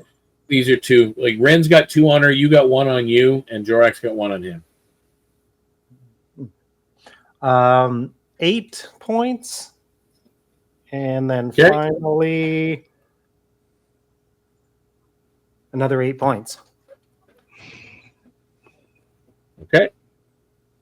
So we got 1 down. That takes us now to Jorrack. You're up. Is that hammer within reach of me? You can attempt to get it if you're trying to grab the other guy's thing. I'm going to require. Well, you said one guy dropped his hammer on the ground. Yeah, he's the guy that he died. He's like not far from you, but you got another guy right in front of you. So, do you want to take the attack of opportunity? Yeah. Or do you want to attempt to make an athletics roll? Well, Grab. he basically wants to see if he can grab the hammer and just swing it at someone. If you succeed on an athletics roll, I will let you grab the hammer without anybody taking a swing at you. All right, athletics. And your target is 14. I just made 14. There you go. You managed to kind of dodge a swing that came your way, and you reach down and you grab the hammer, and you come up and you can counterattack. Yep. That is going to be a 13 to hit. God damn it, Jorrack. That could have been so epic. Hang on 1 second. Mm-hmm.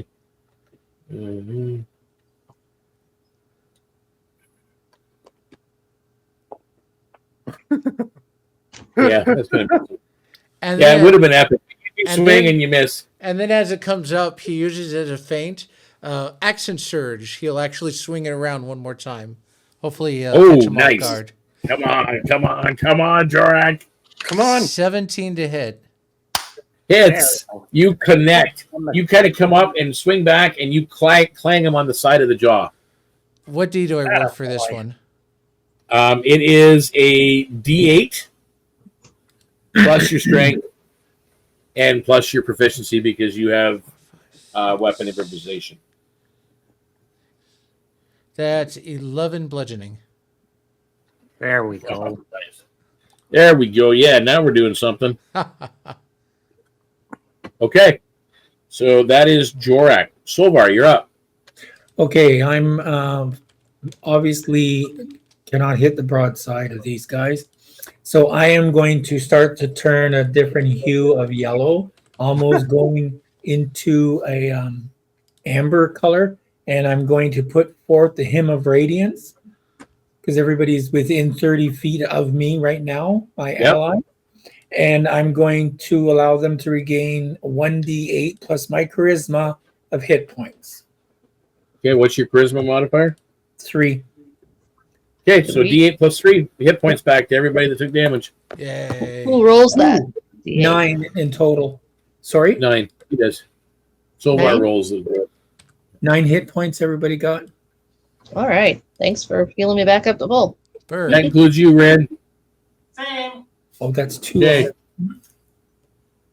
All right, that's your action. Who, me? Yeah. Oh, yeah. Because I Okay. can't do anything else. So on their turn, Because I got to watch my. I'll start with Kian's. He's going to make his swipes at you. That's going to miss with the first, and that's going to miss with the second. Holy crap. The one left on Rynn, that's a 17 to hit. That might, and that. Kian showing unusual agility. Rynn, what's your armor class? 17. Okay, so one does hit you, the other one misses you. That's 8 points of bludgeoning damage. Okay, I'm back down. Okay. Do I get that extra one? You get smacked again. Jorrack, the one that's on you, is 18 to hit, That hits, and that's going to miss. So 8 points of bludgeoning damage. which he shrugs off 5 of it. Okay. And now the guard is actually going to do.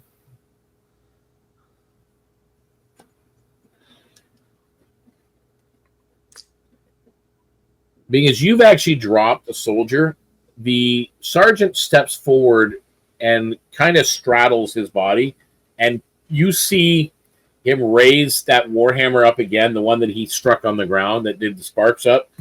He raises it up, and you see this reddish glow surround the hammer and then turn to a white radiance as he swings it out at you. Oh, As he uses Hammer of Judgment. Oh, this is not going to be good. Get the flapping again.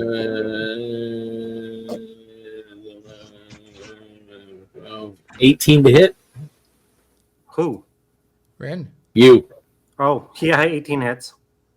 9 bludgeoning. How? Make me a wisdom saving throw. Oh, God. Couldn't you go with one that I actually have a decent score? 14. Okay. You only need a 13, so you only take half damage. You take 5 radiant. And 8 bludgeoning. Yeah. Ouch. It's a good thing you made the saving throw. You would have also been stunned. Lovely. Okay. That brings us top of the round. Kian. That's been the second round since he set the flare up. Okay. Kian raises one hand and uses her class feature to expending her covenant points to mind shatter on the sergeant. Okay. So he needs to make a intelligence saving throw. An intelligence save. He doesn't have proficiency in that. He fails. You don't have He rolled a 2. intelligence proficiency? You rolled a 2? All right. I rolled a Well, 2, and okay. he's got a +0, so it's not going to help. He takes. Yeah, he's got an 18 strength, but I mean, 4. He takes 6. 17 points of psychic damage and is incapacitated till the end of his next turn. oh, nice. He can only move. He can't do anything else. Okay. 17 psychic. Mm-hmm. You see him kind of shaking this helmed head. All right. Rynn, you're up. Okay. Rynn wants to do something unconventional. Seeing as he's dazed, she's going to attempt to basically climb up on his back and start stabbing him in the neck with her fans as many times as possible. So you're attempting to mount the sergeant? Yes. Okay. We're going to make an unarmed strike roll first to get on him. 19. You actually do. You jumped on his back. All right, so she flips around and acrobats all around him, all cool like. Okay. All right, you're going to roll with advantage on your first hit. for your first strike. 17. Okay, first roll is a 17. Yeah, the second roll was a 2. So 17, 18, 19, 20, 21, 22, 23. That hits. All right, damage.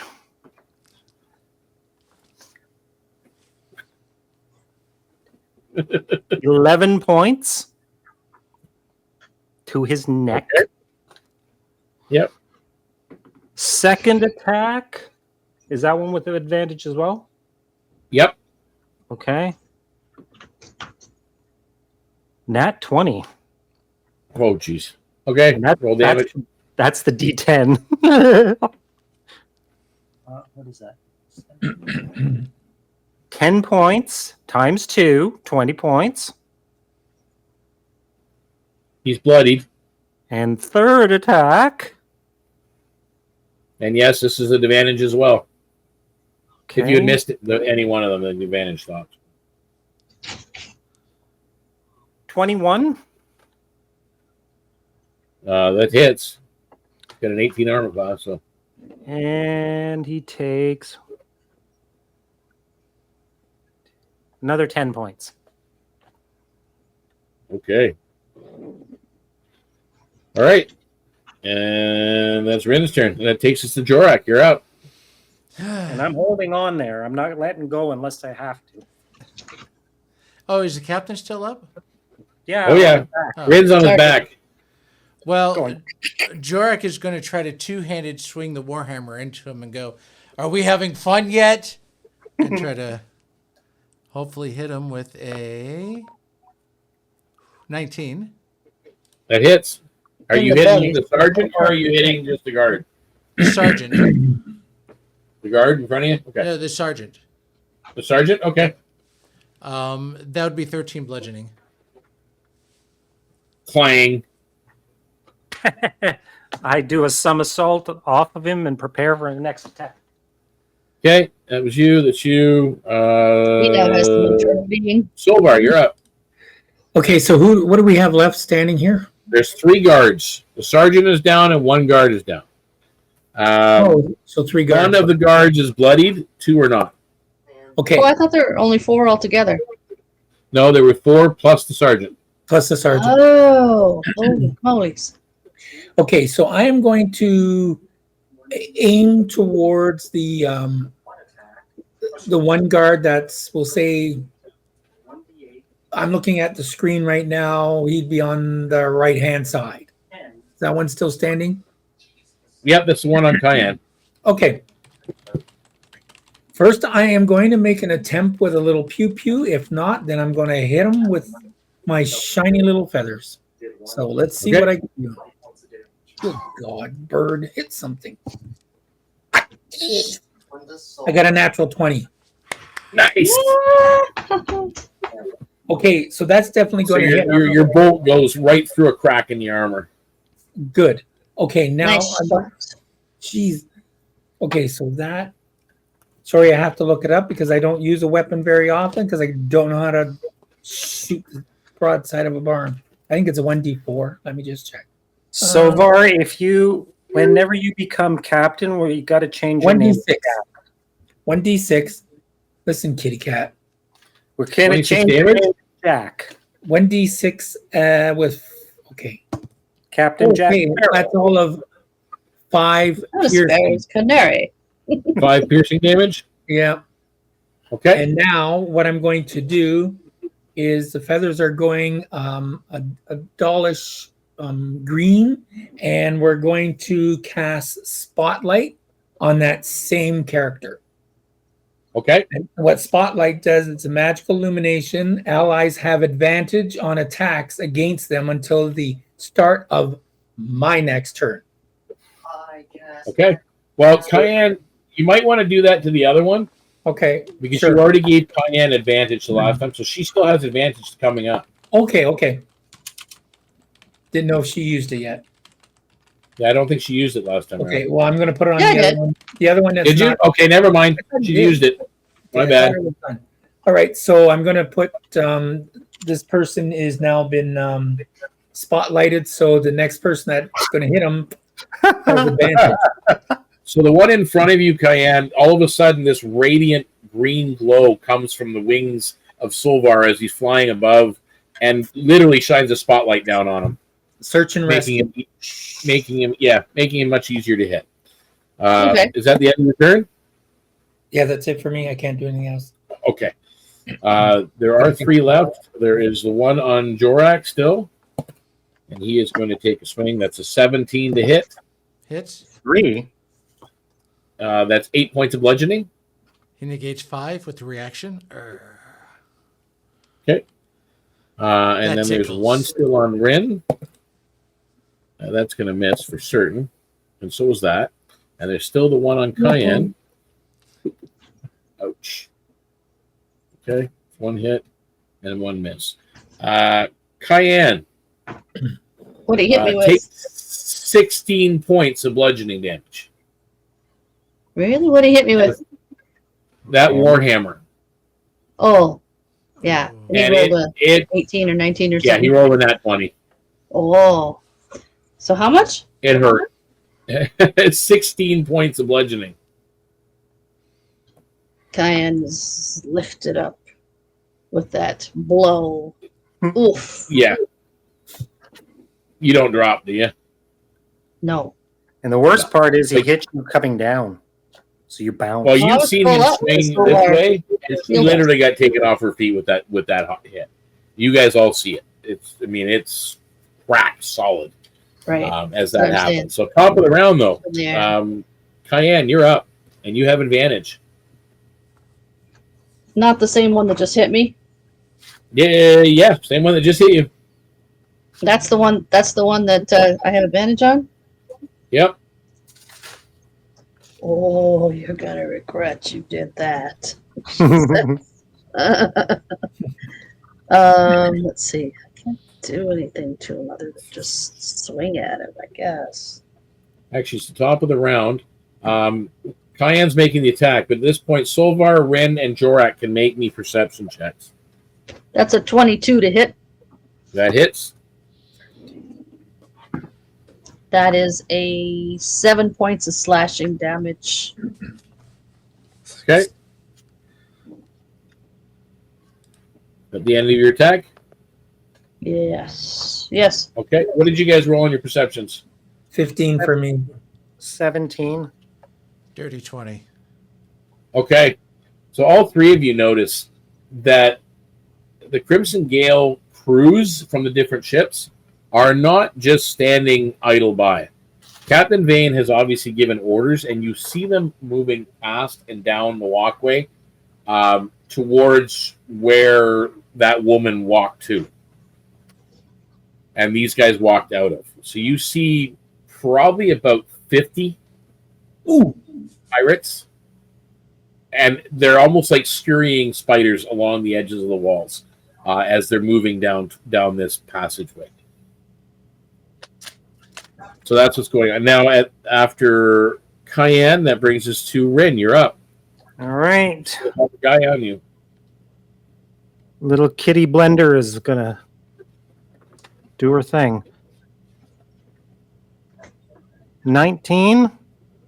Hits. 21. Hits. 17. Actually, that hits. This is a guard, not the sergeant. Oh, yes. All right. So first hit. 9. 9 points. 12 points. And 7 points. Still up. He looks pretty hurt, but he's still up. With the Jorrack. Get the claws. Well, Jorrack is going to try to trade up. He's going to try to go for the captain's hammer and swing that. Mine. Mine. Sergeant. Mine. Okay, so you grab the captain's hammer. You don't have any. Well, actually, you do stuff. You still have to make an athletics check. Okay. The athletics check is 23. Okay, Nice. so he doesn't even come close to getting a swing. You grab the captain's hammer and you swing it upwards. Roll to hit. 21 to hit. There you go. Okay. Why did that do 2? Oh, 10 points of bludgeoning. You just did 1. 10 points? Yep.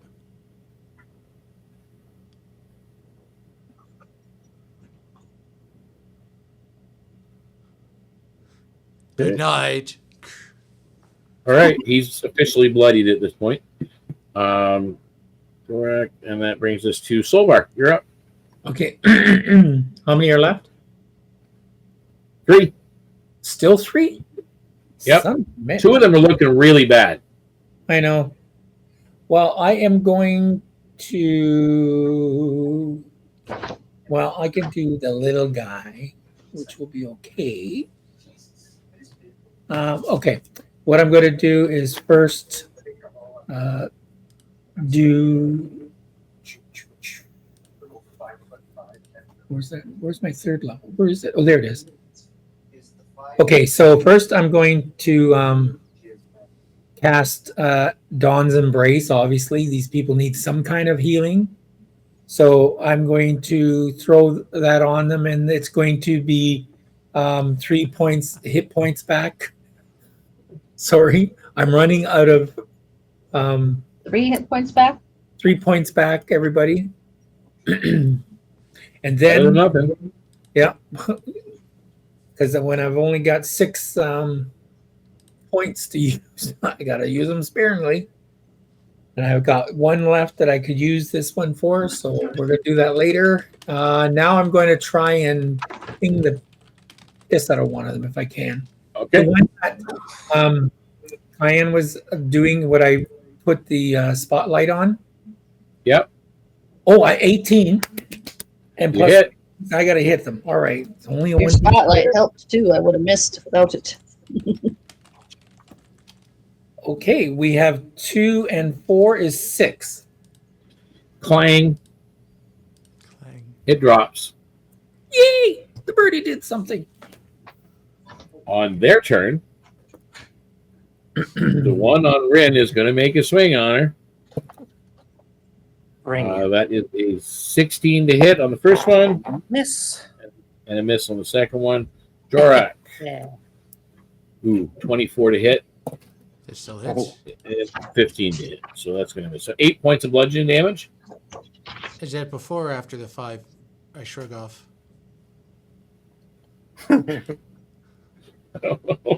You shrug off 5. All right, so you take 3 points of bludgeoning damage. Okay. Use my reaction. It helps. Okay, and that is their action. So now we're at the top of the round. Kian, there's 2 left. Okay, One on Rynn and one on Jorrack. Jorrack. Do I still have advantage? No. That advantage was only on the spotlighted one that was there until it was Solvarr's turn. And then the spotlight went away. Kian goes to swing, and as she starts to swing, that terrible damage she took twinges, and she drops her shoulder, and the swing drops at his feet. So you guys kind of witnessed that swing and just too much. So the miss on Kian, Yes. for Kian, and then we are at Rynn. All right. Still one on you, and he's looking really bad. She's going to shred his ass. 19. Hits, clang. And He only had 1 hit point left. She rushes So now over. there's 1 left on Oh, I Jorrack. didn't have him. She comes up behind that guy. Okay, take advantage. You're now flanking him. 22. Hits. Doing 9 points.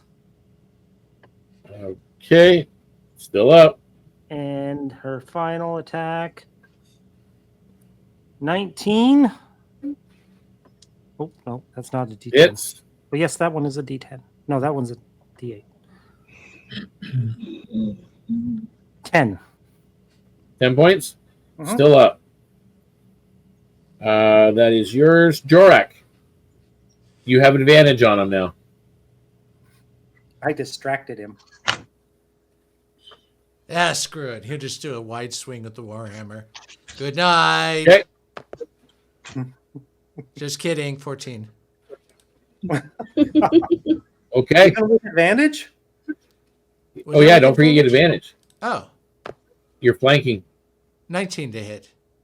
There you That go. hits. Nice. Clang. He only had 2 hit points left. So they're all down. You guys know that all those forces were sent forward. Obviously, you're assuming that that flare was to get reinforcements.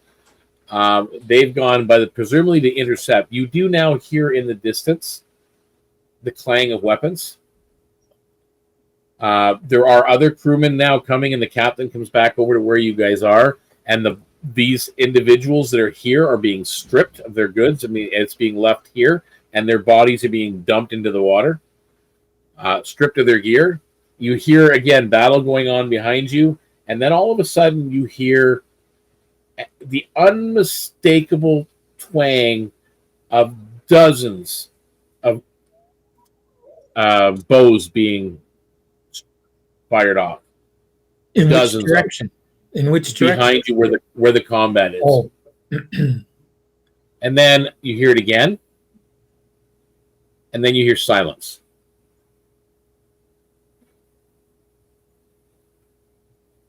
Did we What are you guys doing? Did we see our people with bows? Kian spits blood out and says, shall we go see who's winning over there? Yeah, let's do it. Okay, before we run, can I make one more cast on everyone? It's not casting, but I'll do one more illumination. I've got it, and then I'm done for the day. So I'm going to, if I do Hymn of Radiance, that will give everyone I do a 1d10 plus my modifier to give some hit points back. Would I be able to do that? Yep. Because they ain't moving very fast. No. Oh, what is it? A 1d8? All I think right. it's 1d10. No, sorry, it's 1d8. Sorry, 1d8. There's another one that's a 2d10. This one here, so we have 5 and 3, so 8 hit points boosted. 8 healing. 8 healing. Okay. And then you guys head back to see what's going on. I'm done there. Wonderful. You guys head back to kind of head off into the darkness there to see what was going on. And you come across a scene where there are, it looks like 10 more of those guards, one sergeant, and one looks a little different, wearing robes. Yeah, God. And they're down. They're on the ground with arrows sticking out of them. And up ahead, like up top, you see a small ridge, and one of the individuals on that ridge you recognize. Oh, The Salted Brotherhood. Yep. As these bodies are now being stripped by the 45 remaining crew. The Crimson Gayle lost 5. But they are stripping these individuals down. Their goods are being taken back to their respective ships, and their bodies are being dumped into the water to avoid further thing. You hear I salute to her friend up there. Corrick looks down and goes, "We'll clean up the rest of the mess," referring to the blood and whatever else. Thank you. We'll get to findings in a moment. By dawn, the mist thickens over Lowforge, hiding a new secret beneath its smoke, a harbor claimed completely now by the Crimson Gayle. But as the tide shifts, something pale drifts from the lower tunnels. Oh God. It looks like a shard of marble, veined with silver light, pulsing faintly like a heartbeat. Captain Vane watches it.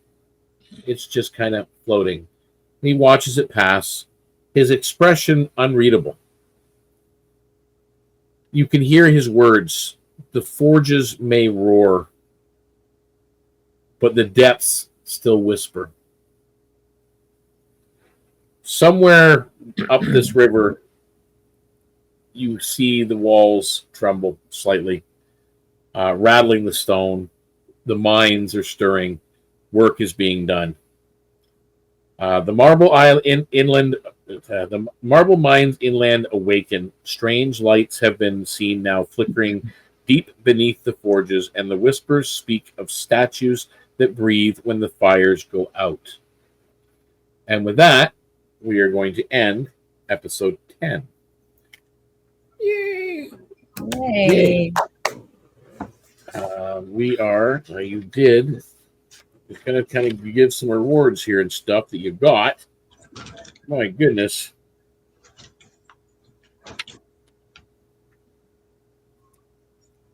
That's Relka. I didn't want Relka. Where is she? Oh, over here. You did that one. Did that one.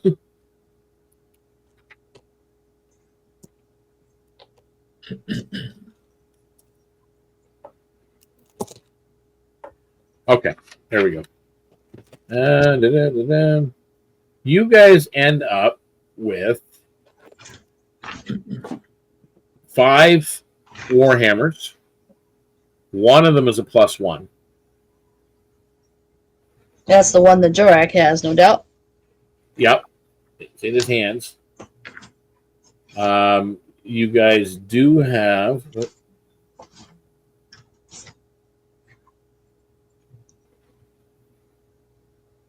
My goodness. That was good. You've got 5 sets of plate armor. 4 of them are steel right plate. They're just reinforced by a sigil on them. Those are it's just reinforced plate. That's all for that one. And then the one set that the sergeant was wearing is a +1 blessed steel right plate.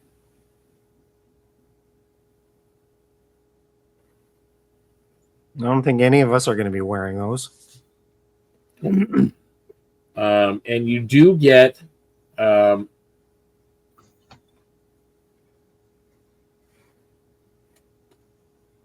there are 2 scrolls that are brought to your guys' ship, that are brought to the Scarlet Reaver from other crew from the other ships. Obviously, probably off of the Acolyte that was with the other individuals. The one has Hold Person on it. And the other one has Shield of Faith.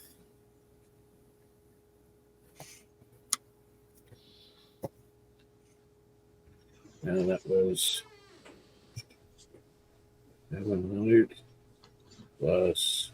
Woo-wee! Well, Jorrack is keeping one of the armors so that he can use it as scrap metal for the forge. You can have all of them.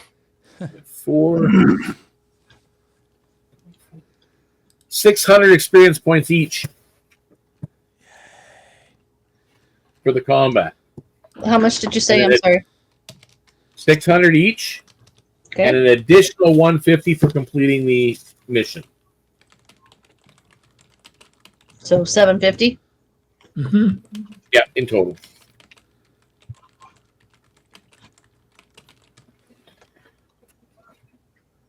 Now, you guys can let me know. Actually, I'm going to do this first.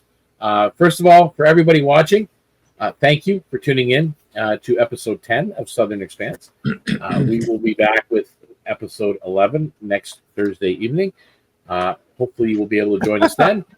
In the meantime, come join us and hang out on the Discord. We're always looking for more like-minded folks and role players to come and join us and be part of the team, and we'll have some fun as well.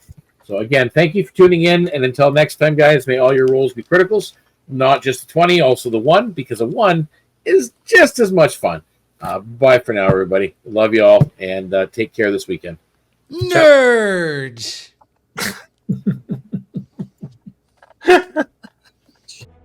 How was your game, Toms? It was good. I enjoyed it thoroughly. Like and subscribe. Like and subscribe.